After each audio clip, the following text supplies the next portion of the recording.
योगयोगयोगेश्वराय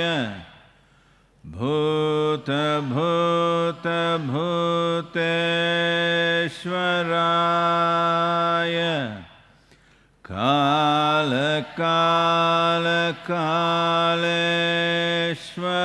कालकालकालेश्वराय शिव शिव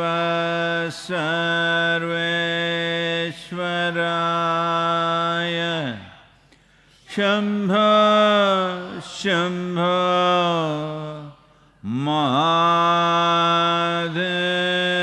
महादेवाय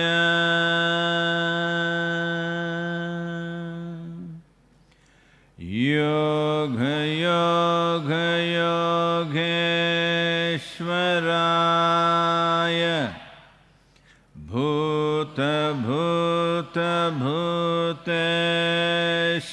भूतभूतभूतेश्वराय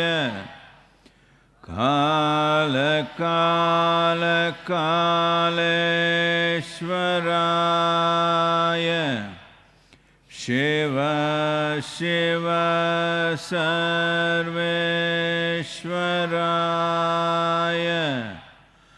शम्भो शम्भो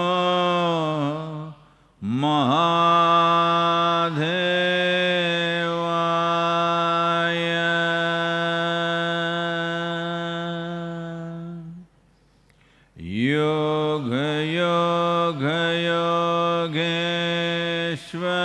योगयोगयोगेश्वराय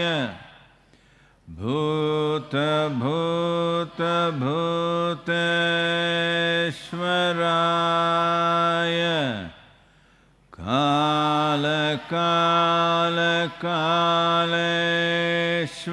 कालकालकालेश्वराय शिव शिव सर्वेश्वराय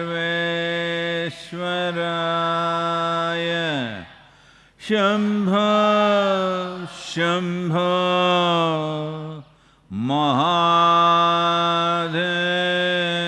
महादेवाय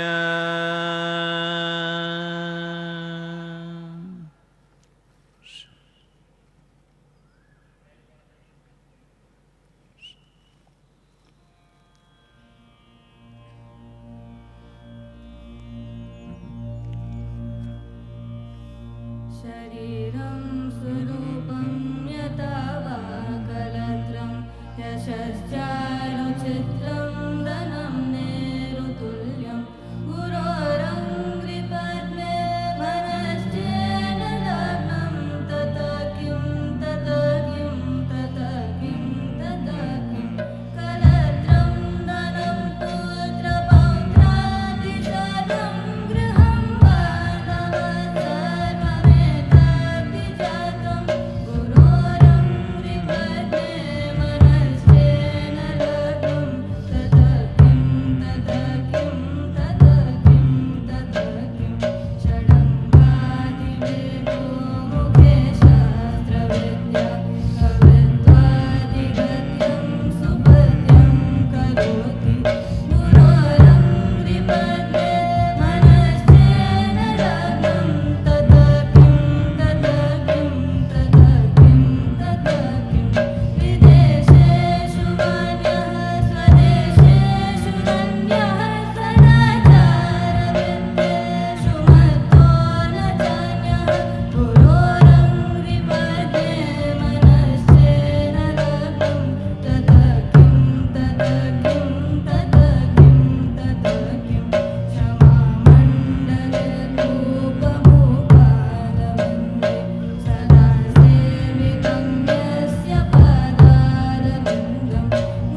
सभी को नमस्कारम। आप जहाँ भी हों,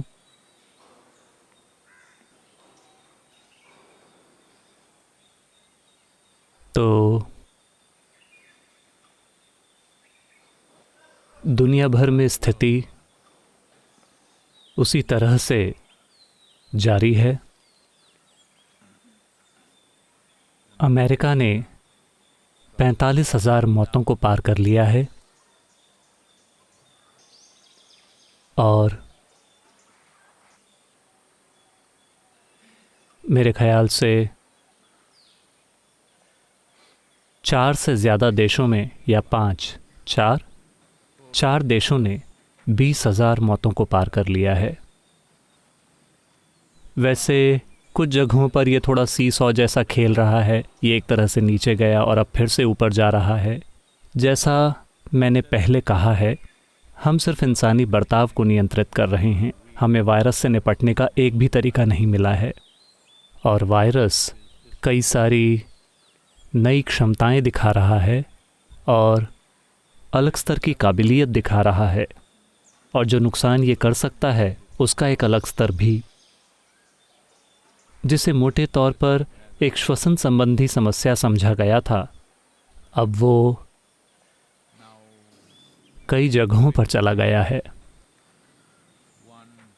गहरी चिंताओं में एक चीज़ ये है कि ये निश्चित रूप से इम्यून सिस्टम पर हमला कर रहा है,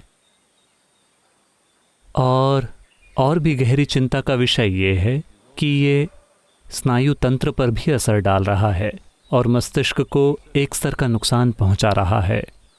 आप में से जो लोग पहले से ही डैमेज्ड हैं, शायद उनके लिए थोड़ी राहत हो, लेकिन ये गहरी चिंता का विषय है, क्योंकि अगर कई नहीं तो कम से कम कुछ मरीज़ जो वायरस से इन्फेक्ट हुए हैं, उन्हें मिर्गी के दौरे आए हैं, याददाश्त चली गई है, और बेशक हर कोई जानता है कि सबसे पहले सूंघने की क्षमता चली जाती है, जो स्नायु तंत्र के बारे में संकेत है, और इससे अलग अलग स्तर पर नुकसान हो रहा है। और वैज्ञानिक कोई भी बहुत स्पष्ट नहीं है, लेकिन वे अनुमान लगा रहे हैं कि ये स्नायु तंत्र को स्थायी नुकसान पहुंचा सकता है, या दूसरे शब्दों में मूल रूप से ये हमारे अनुमान से ज़्यादा जटिल होता जा रहा है। हमने सोचा था कि बस ये एक श्वसन से संबंधित चीज़ है, हम बस अपने फेफड़ों को संभालें और चीज़ें ठीक हो जाएंगी। साथ ही अच्छी बात यह है कि वायरस से इन्फेक्टेड 80% से ज़्यादा लोगों में कोई लक्षण नहीं, कोई संकेत नहीं दिखते हैं, और वे चुपचाप इससे होकर गुजर जाते हैं, जो एक अच्छी चीज़ है और एक बहुत बुरी चीज़ भी है, क्योंकि ये चुपचाप इन्फेक्टेड लोग बिना लक्षण वाले इन्फेक्शन वे इसे हर जगह हर किसी तक पहुंचा रहे हैं, क्योंकि उन्हें भी नहीं पता कि वो इन्फेक्टेड हैं। तो आखिरकार एक बहुत बड़ी आर्थिक कीमत, सभी 7.6 अरब लोगों की जांच करना, वायरस हमें इस दुष्कर काम की ओर धकेल रहा है, क्योंकि इन्फेक्टेड लोगों में से 80% कोई भी लक्षण नहीं दिखाते। इसका मतलब है कि हमें उन लोगों को क्वारंटीन करना होगा जिनमें कोई लक्षण नहीं है, हमें उन लोगों का इलाज करना होगा जिनमें कोई लक्षण नहीं है, जो बहुत मुश्किल काम होने वाला है, और दुनिया भर में यही हो रहा है। भारत में भी थोड़ी बहुत सामाजिक बेचैनी भी बढ़ रही है। बहुत लंबे समय तक घरों में लोग पक चुके हैं। चिंताएं जैसे आर्थिक खुशहाली, व्यापारों का बंद रहना, लोग सिर्फ रोज़ कमाने वाले लोग ही नहीं, मानसिक वेतन पाने वाले लोग भी, उन्हें नुकसान हो रहा है। उन्हें अपनी बचत और दूसरी चीज़ों का जो फ़ायदा था वो ख़त्म होता जा रहा है, और लोग इस बात को देखकर डरे हुए हैं कि शायद दुनिया में 50% से ज़्यादा कर्मचारी 1 या 2 साल के लिए बेरोजगार हो जाएं। अभी जो लोग विभिन्न तरह के बिजनेस में हैं, मेरे ख्याल से सॉफ्टवेयर उद्योग ने पहले ही अपना बोझ कम करना शुरू कर दिया है, यानी वो अपनी रोजगार की सूची से लोगों को हटाने की कोशिश कर रहे हैं, क्योंकि उन्हें लगता है कि अगले 9 से 12 महीनों तक कोई मांग नहीं रहेगी और वो इन लोगों को तनख्वाह नहीं दे पाएंगे।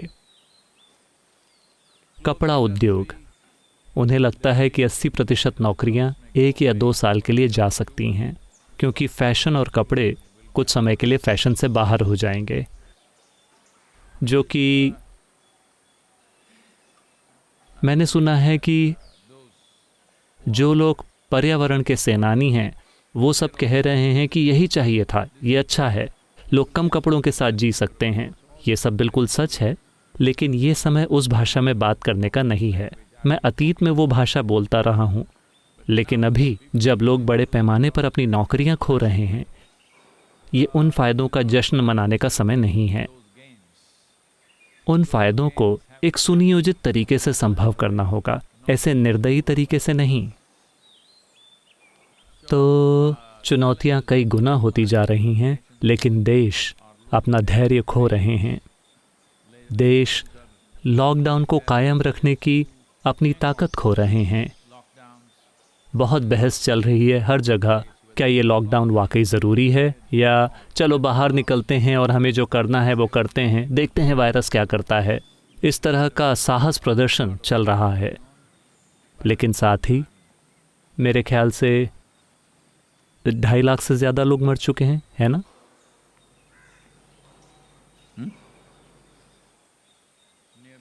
लगभग 2 लाख लोग अपनी जान गंवा चुके हैं। ये कोई छोटी संख्या नहीं है जिसे अनदेखा किया जा सके। तो यही असली चुनौती है, इससे कैसे निपटें। हम में से हर किसी को बदलाव लाने के तरीके खोजने होंगे, खुद में, अपने काम में। हम जैसे दुनिया में चीज़ें करते हैं, हम जैसे इस दुनिया में रहते हैं, हम बस पुराने तरीकों से रहना जारी नहीं रख सकते, कई बदलाव करने होंगे।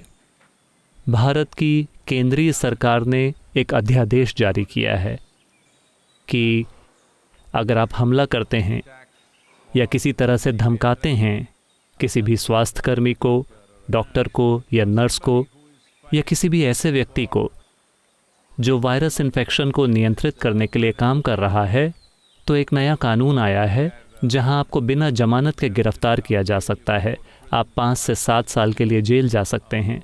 तमामों सख्त कानून बनाए गए हैं क्योंकि ये हमले भी बढ़ रहे हैं।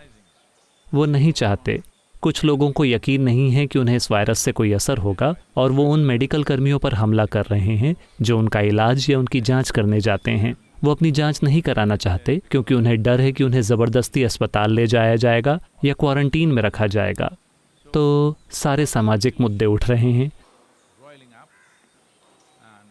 और जाहिर है जब ये सब चल रहा है तो बस और एक लॉकडाउन बहुत मुश्किल हो जाएगा। लॉकडाउन में ढील देना, हम नहीं जानते कि ये हमें कहाँ ले जाएगा, लेकिन हम अभी उसी मुकाम पर हैं।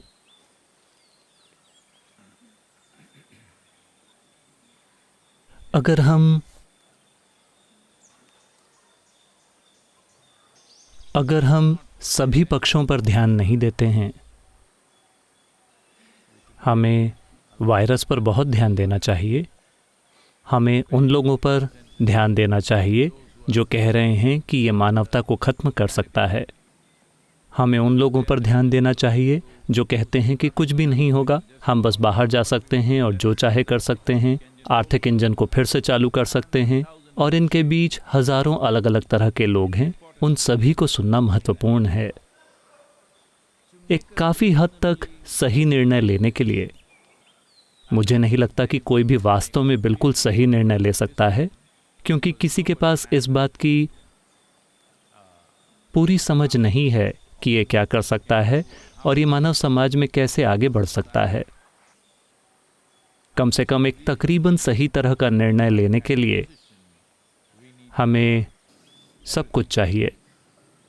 लेकिन ऐसे कई लोग हैं, आपने कंगारू अदालतों के बारे में सुना होगा, लेकिन कंगारुओं ने हालांकि खुद को ऑस्ट्रेलिया तक सीमित कर लिया, लेकिन कंगारू अदालतें अकेले ऑस्ट्रेलिया में सीमित नहीं रहीं, वो पूरी दुनिया में फैल गई हैं। इसका मतलब है बस यूं ही एक निर्णय पर कूद जाना। ऐसा हुआ। एक समय पर शंकरन पिल्लई एक स्थानीय अदालत में जज बन गए। वो हमेशा दूसरी तरफ नहीं रहते।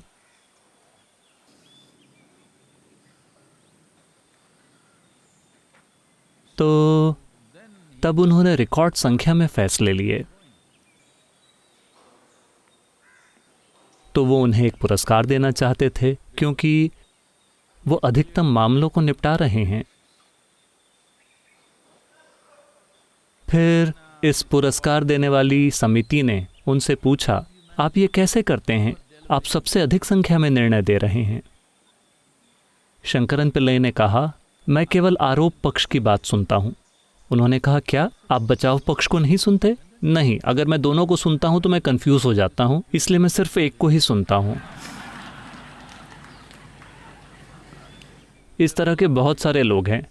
वो सिर्फ एक बात सुनना चाहते हैं और निर्णय लेना चाहते हैं। देखते हैं कि ये काम करता है क्या। नहीं, बहुत सारे जीवन दांव पर हैं। हम उस तरह से निर्णय नहीं ले सकते। ये सिर्फ आपके बारे में नहीं है, क्योंकि ये हर किसी के जीवन के बारे में है। मुझे लगता है कि हमें अपने पास मौजूद हर छोटी से छोटी जानकारी को सुनना चाहिए और हर देश के लिए एक तकरीबन सही तरह के निर्णय पर पहुंचने की कोशिश करनी चाहिए। एक बात जो भारत में हो रही है वो ये है कि इन्फेक्टेड लोगों की संख्या की तुलना में मौतों की संख्या बहुत कम है और काफ़ी लोगों की तबीयत भी ठीक हो रही है। लोग मेडिकल देखरेख के साथ ज़्यादा तेज़ी से ठीक हो रहे हैं।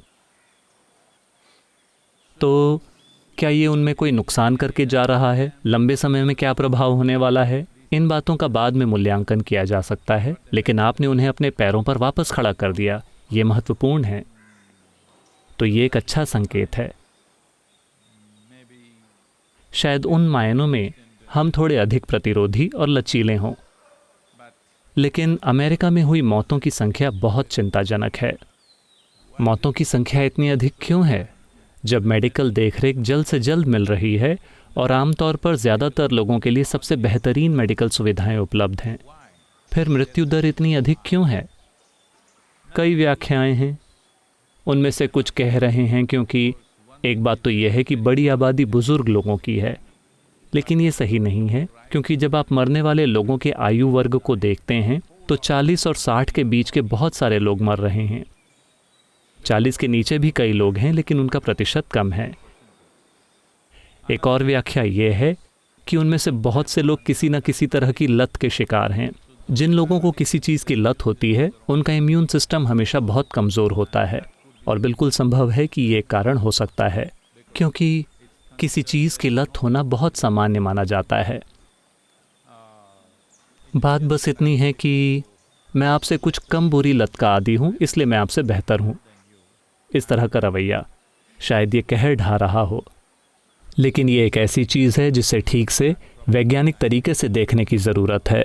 ठीक तरीके से खोजबीन होनी चाहिए कि क्यों एक देश में मौतों की संख्या एक ऐसे देश में इतनी अधिक क्यों है जहाँ सबसे अधिक मेडिकल सुविधाएं उपलब्ध हैं और वहाँ मेडिकल रिस्पॉन्स भी बहुत जल्दी मिलता है। इसके बावजूद इतने सारे लोग क्यों मर रहे हैं? इस पर ध्यान देने की आवश्यकता है, और यह निश्चित रूप से हमें इस बारे में बेहतर समझ दे सकता है कि यह वायरस हमारे साथ कैसे बर्ताव और काम करता है। वे एक ही वायरस को 3 किस्मों में बांट रहे हैं, A, B और C। मुझे यकीन है कि उन्हें जल्द ही कुछ अनोखे नाम मिलेंगे। तो A किस्म, B किस्म और C किस्म। तो क्या ये वायरस की किस्म है जो अंतर डाल रही है, या क्या ये स्थिति है, अलग अलग लोगों की शारीरिक स्थिति और स्वास्थ्य की स्थिति जो फ़र्क ला रही है? हमें ये पता लगाना होगा, जो हमें इस बात की थोड़ी बेहतर समझ देगा कि हमें खुद को कैसे संभालना है, किसे बाहर जाना चाहिए, किसे बाहर नहीं जाना चाहिए। हमें यह तय करने में सक्षम होना चाहिए कौन इसका शिकार हो सकता है, कौन इसका शिकार नहीं होगा। मुझे लगता है कि ये निर्णय और ये समझ बहुत बहुत महत्वपूर्ण है, और साथ ही ये सारी बेरोजगारी जो होने वाली है, हमें निश्चित रूप से ये देखना होगा कि इसे कैसे कम किया जाए। और हर किसी को सीखना होगा कि हम शायद कद्दू खा खा कर ही जी रहे हैं, है ना? कम से कम मुझे बस वही, मेरे साथ तो यही हो रहा है। मुझे आशा है कि आपके साथ भी हो रहा है। तो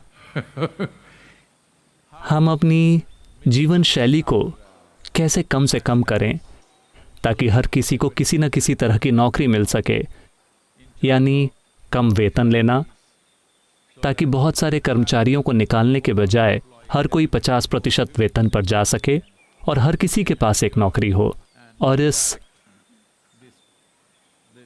विशाल मानव संसाधन को कई चीज़ों के दूसरे आयामों में लगाया जा सके जिन्हें नज़रअंदाज किया जाता रहा है, जैसे पर्यावरण के पहलू, नीतिगत पहलू, प्रशासन के विभिन्न पहलू और दुनिया में कई सारी चीज़ें जो नहीं की गई हैं।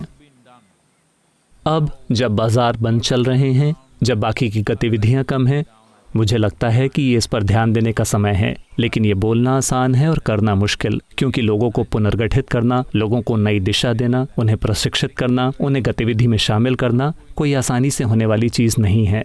मगर हमें मुश्किल काम करने होंगे, वरना ये परिस्थिति ऐसे बहुत से लोगों के लिए निर्दयी साबित हो सकती है जिन्हें वायरस ने छुआ भी नहीं है।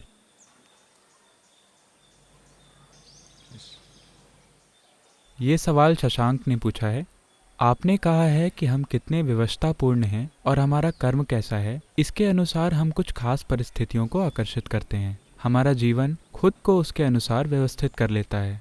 लेकिन एक आत्मज्ञानी महापुरुष जिनके पास कोई कर्म नहीं है, ये कैसे तय होता है कि उनका अपने जीवन में कैसी परिस्थितियों से सामना होगा? हमने आपको कुछ सबसे ज़्यादा चुनौती भरी परिस्थितियों का सामना करते हुए देखा है।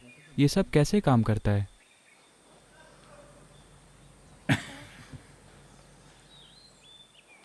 ये सवाल आपके बारे में होना चाहिए।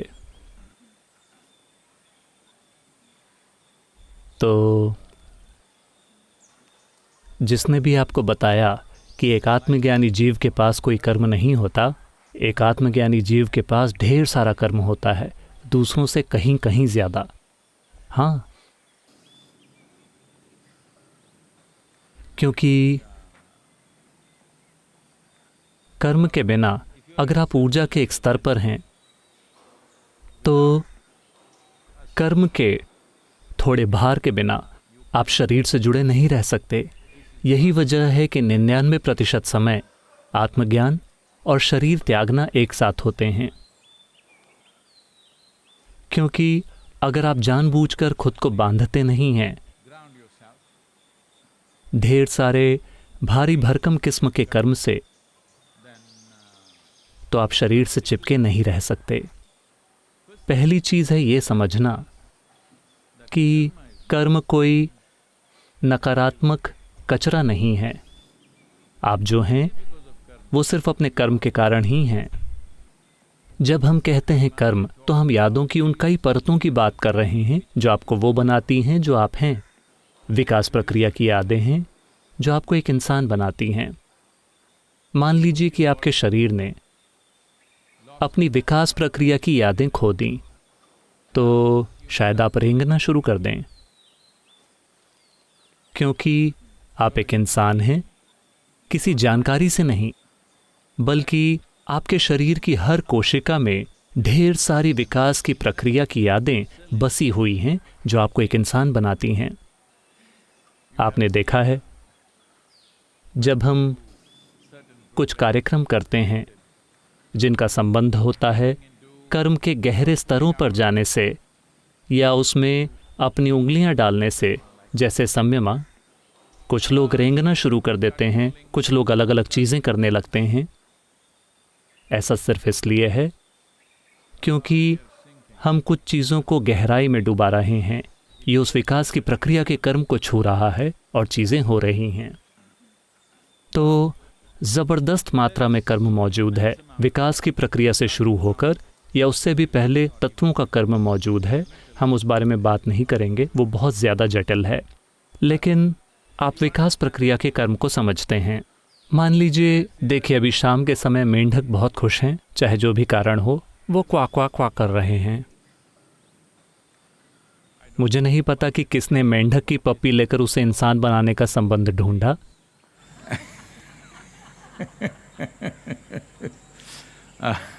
वो सारी चीज़ें। लेकिन मान लीजिए कि आपने अपना विकास की प्रक्रिया का कर्म खो दिया और जलथरचर जीव के रूप के आसपास, एक मेंढक के आसपास आप रुक गए। उसके बाद की आपकी सारी यादें चली गईं।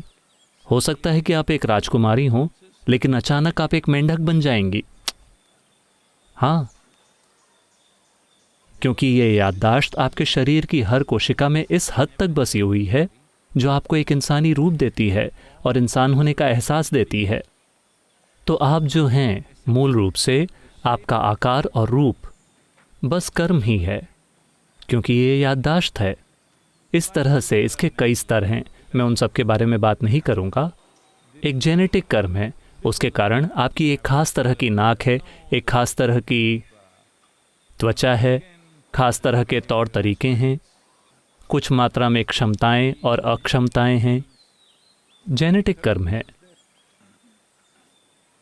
उसके बाद आपका अपना कर्म भी है, व्यक्त, अव्यक्त और अब सचेतन कर्म। अब कर्म कोई बुरी चीज़ नहीं है अगर आपको पता हो कि इसका इस्तेमाल कैसे करना है। लेकिन अगर आप इसका इस्तेमाल करने के लिए पर्याप्त स्तर तक जागरूक नहीं हैं, फिर ये एक सॉफ्टवेयर की तरह चलता है। मान लीजिए कि एक सॉफ्टवेयर है आपके कंप्यूटर में या आपके फ़ोन में। मेरे ख्याल से कंप्यूटर्स चले गए हैं, कुछ ही लोग कंप्यूटर का इस्तेमाल करते दिखते हैं, सारे लोग बस यही करते हैं। तो एक तरह से फ़ोन भी एक कंप्यूटर है। तो इसके अंदर जो भी सॉफ्टवेयर है, आप चाहे जो भी काम कर रहे हों, मान लीजिए कि हर 11 सेकंड पर, मैं जानबूझकर वो संख्या चुन रहा हूं, हर 11 सेकंड पर वो करेगा बूम बूम डूम, हर 11 सेकंड पर वो बूम बूम डूम। मेरा यकीन कीजिए, कुछ महीनों के बाद आप खुद हर 11 सेकंड पर बूम बूम डूम करने लगेंगे। हाँ, ऐसा होगा।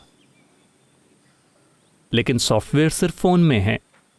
लेकिन अगर ये हर दिन ऐसा करता रहता है, देखिए अभी पूरे आश्रम में ये मंत्र चलता रहता है। आप में से कुछ लोग, अरे ये हर समय क्यों चलता रहता है? लेकिन धीरे धीरे अनजाने में योग योग, ये ऐसा ही है।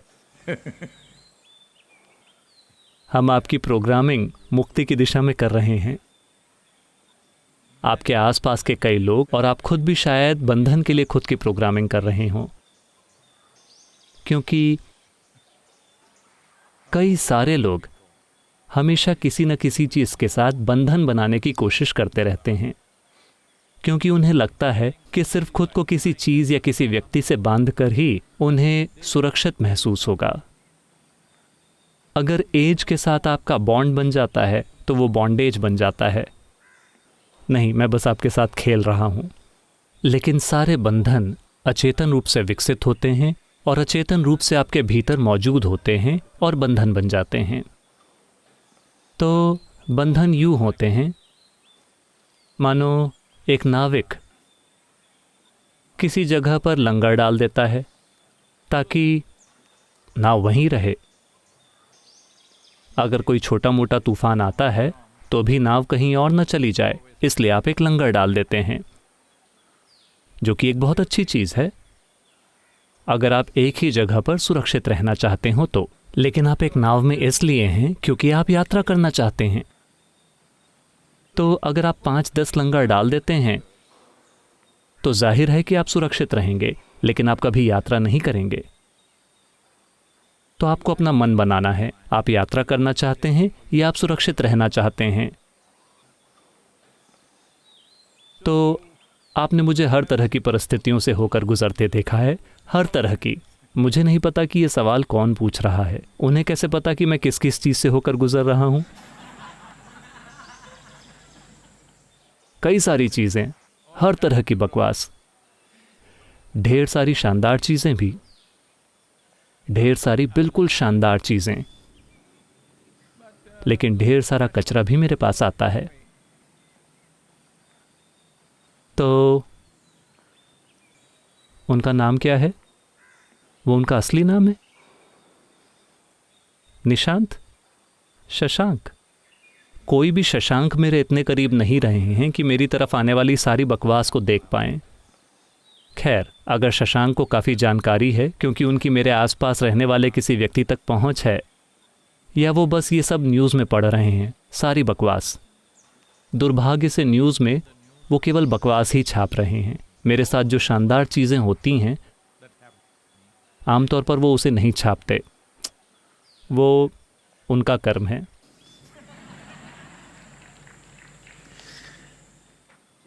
तो कई सारी बिल्कुल ही अद्भुत चीज़ें हर दिन मुझ पर फेंकी जाती हैं। अगर कोई कुछ नहीं फेंकता तो वैसे भी मैं जहाँ भी हूँ मैं बहुत अद्भुत तरीके से बैठता हूँ, लेकिन कुछ कचरा भी मेरे पास आता है। तो कचरा इसलिए नहीं आ रहा है क्योंकि जब आपके पास न पाने के लिए कुछ होता है और न खोने के लिए, फिर आप जो चाहे वो कर सकते हैं। या तो आप जाकर किसी पहाड़ी गुफा में बैठ सकते हैं, परमानंद से सराबोर, या आप दुनिया में सक्रिय हो सकते हैं। आप कई सारी चीज़ें कर सकते हैं। आप थोड़े सक्रिय रह सकते हैं और थोड़े दूर, या पूरी तरह से सक्रिय। ये इस पर निर्भर करता है कि आपका चुनाव क्या है। मेरा चुनाव दुनिया की ज़रूरतों के अनुसार आकार लेता रहा है, मेरी मर्जी के अनुसार नहीं। जब तक मैंने ध्यानलिंग की प्राण प्रतिष्ठा नहीं कर ली, मेरा सिर्फ एक ही इरादा था, क्योंकि मैं किसी का गुलाम हूँ। मैं आपको वो सारी बुरी चीज़ें नहीं बताना चाहता जो मेरे लिए सुंदर रही हैं। एक आदमी जो मुझे अपने पैर से भी नहीं छूना चाहता, वो मुझे अपनी छड़ी से छूते हैं। मैंने उस आदमी की 3 जीवन कालों तक सेवा की। तो ये एक बुरी कहानी है, लेकिन शानदार नतीजों के साथ, क्योंकि मैं नतीजों के लिए काम करता हूँ। मैं नतीजों को अहमियत देता हूँ। मुझे छड़ी के स्पर्श की कोई नाराज़गी नहीं है। आप में से कई लोगों को ये समस्या है, इसीलिए मैं बता रहा हूँ। सद्गुरु ने मेरी तरफ देखा भी नहीं, वो नहीं देखते।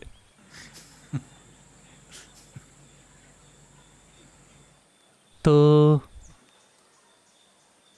क्योंकि मेरी गतिविधि ध्यानलिंग के बाद से तब तक मुझे किसी भी दूसरी चीज़ की परवाह नहीं थी, सिर्फ एक ही चीज़। मुझे लगा कि यही सब कुछ है और मैं भी खत्म हो जाऊंगा, क्योंकि मैंने अपने मन में कोई इरादा नहीं बनाया था कि उसके बाद मैं क्या करूंगा। तो चीज़ें ढहीं, चीज़ें हुईं, जो कुछ भी, वो सब इतिहास है। अब शायद आप सभी को पता होगा, जब शरीर बहुत बुरी तरह से ढहने लगा, जब मेरा बुनियादी ढांचा बहुत बुरी तरह टूट फूट गया और लगभग, क्या कहें, थोड़ा अपंग सा हो गया, फिर वो एक चुनौती की तरह बन गया कि चलो देखते हैं कि क्या हम फिर से खड़े हो सकते हैं। और साथ ही मेरे आसपास कुछ बहुत ही अद्भुत और समर्पित लोग थे जो ज़रूरत पड़ने पर अपनी जान तक देने को तैयार थे। तो उनकी खातिर, और साथ ही एक चुनौती के तौर पर कि क्या हम वाकई सिस्टम को फिर से बना सकते हैं, हमने कुछ चीज़ें हाथ में लीं और काम शुरू कर दिया, जो एक दूसरी तरह का कर्म है। तो आप में से जिन लोगों ने मुझे देखा है सन 1999 से, क्योंकि कई सारे मिलेनियल्स हैं जिन्हें नहीं पता, एक 20वीं शताब्दी भी थी। तो सन 1999 में अगर आपने मुझे देखा होता और आप आज मुझे देख रहे हैं, जहाँ तक शारीरिक अवस्था की बात है, तो मैं मीलों आगे निकल आया हूँ। 20 साल पहले मैं जहाँ था उसके मुकाबले 20 सालों में सेहत में गिरावट होनी चाहिए थी, लेकिन 10-20 सालों में मैं उस समय के मुकाबले कहीं बेहतर हूँ। यह हर तरह से साफ दिखता है। तो जब हमने सफलतापूर्वक सिस्टम को वापस खड़ा कर लिया, फिर सवाल ये था कि ठीक है, अब हम क्या करें। मेरा पुराना सपना कि मैं अपनी गाड़ी में निकल जाऊं पूरी दुनिया के सफ़र पर, किसी भी चीज़ की कोई चिंता नहीं, बस टंकी फुल, खुली सड़क, निकल पड़ो। ये उस समय का सपना था। अगर मेरा पेट खाली होता था तो भी कोई फ़र्क नहीं पड़ता था, मोटरसाइकिल का टैंक फुल रहता था। सड़क खाली थी। ये वायरस का समय, ये लॉकडाउन का समय गाड़ी चलाने के लिए बहुत अच्छा होगा, क्योंकि हर सड़क लगभग रेस ट्रैक की तरह होगी। लेकिन मुझे गाड़ी चलाने की अनुमति नहीं है। तो मैंने सोचा कि मैं उस सपने को पूरा करूंगा, लेकिन मेरे आसपास के सारे लोग, उनके बिना मेरा कोई इरादा ही नहीं होता उस ज़बरदस्त संघर्ष से होकर गुजरने का। करीब 3-3.5 साल लग गए सिस्टम को वापस बनाने में। मेरा ऐसा करने का कोई इरादा ही नहीं होता अगर ये सभी लोग मुझे आशा के साथ नहीं देख रहे होते। अगर वो नहीं होता तो मेरा इसे वापस तैयार करने का कोई इरादा नहीं होता। तो फिर स्वाभाविक रूप से मैं लोगों के साथ, उनकी आध्यात्मिक प्रक्रिया के साथ शरीक हो गया। फिर जब आप आध्यात्मिक प्रक्रिया सिखाने के लिए गए, फिर आपने देखा कि लोग भूखे हैं, कोई बीमार है, उनके लिए कुछ भी नहीं किया जा रहा है, तो हम सामाजिक प्रक्रिया में शामिल हो गए। फिर हमने देखा कि अगर किसी का आत्मज्ञान भी होने वाला हो तो गांव में एक पेड़ भी नहीं है, तो हमने पेड़ लगाने शुरू कर दिए। इस हद तक कि लोग मुझे पेड़ लगाने वाला कहने लगे हैं। तो ये सारा कर्म। लेकिन आपको क्या लगता है? मुझे देखकर बताइए, क्या आपको लगता है कि ये कर्म मेरे ऊपर भारी पड़ रहा है? कभी कभी शायद मैं ठीक से सोया नहीं, मैं थोड़ा ऐसा दिखूं, लेकिन क्या ऐसा लगता है कि ये मेरे ऊपर भारी पड़ रहा है? क्योंकि मैं चाहता हूं कि आप समझें, आप सभी इसे साफ साफ समझिए। सबसे सरल तरीका कर्म की उस विशाल मात्रा से निपटने का जो शायद आपके पास हो, क्योंकि अगर आपके पास हिमालय के आकार के कर्म का बैकग्राउंड है तो ये बहुत अच्छी बात है। इसका मतलब है कि आपके पास एक जटिल ढांचा है।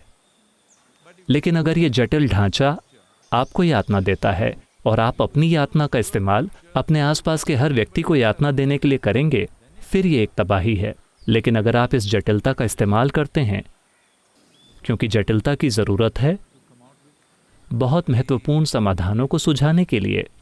अगर आप में कोई जटिलता नहीं है तो आमतौर पर इंग्लैंड में आपको अ सिंपल फेलो कहा जाएगा। भारत में हम उनको अनाड़ी कहते हैं। लोगों के पास आपके लिए दया होगी, लेकिन आपके प्रति कोई जोश नहीं होगा। हाँ, ये जीने का एक दुखद तरीका है। तो अभी अगर आप अपने कर्म से निपटना चाहते हैं तो सबसे सरल चीज़ ये है कि आप यहाँ बैठें, इसके प्रति पूरी तरह से अनासक्ति, हर दूसरी चीज़ के प्रति पूरा जोश, बस इतना ही। फिलहाल समस्या यह है कि लोगों में अपने जीवन के प्रति बहुत जोश है, लेकिन उनमें अनासक्ति है दूसरों की खुशहाली, उनके दुख या जो कुछ भी हो रहा है उसके प्रति। इसी वजह से अभी दुनिया डॉक्टरों और नर्सों को सलाम कर रही है, जो किसी और की देखभाल के लिए अपनी जान जोखिम में डाल रहे हैं, क्योंकि वो दूसरी जिंदगियों के प्रति जोश और अपने खुद के प्रति अनासक्ति दिखा रहे हैं। यह आज़ादी पाने का एक पक्का तरीका है। तो आपको बस इतना ही करना है। आपको समीकरण को पलटना होगा। खुद के प्रति बहुत ज़्यादा जोश, दूसरों के प्रति ज़रा भी नहीं। अपने आसपास के हर जीवन के लिए पूरा जोश, खुद के प्रति पूरी अनासक्ति। आप ये सारी कर्म की बकवास के बारे में चिंता मत कीजिए। आप निकल गए हैं, आप इस बकवास से आज़ाद हैं।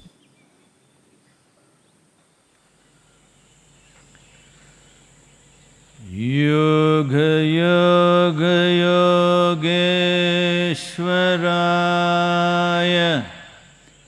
भूत भूत भूतेश्वराय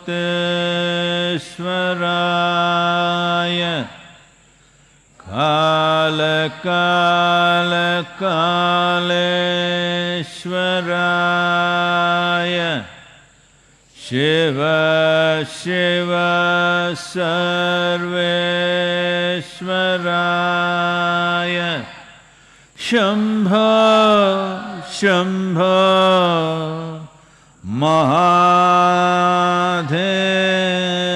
महादेवाय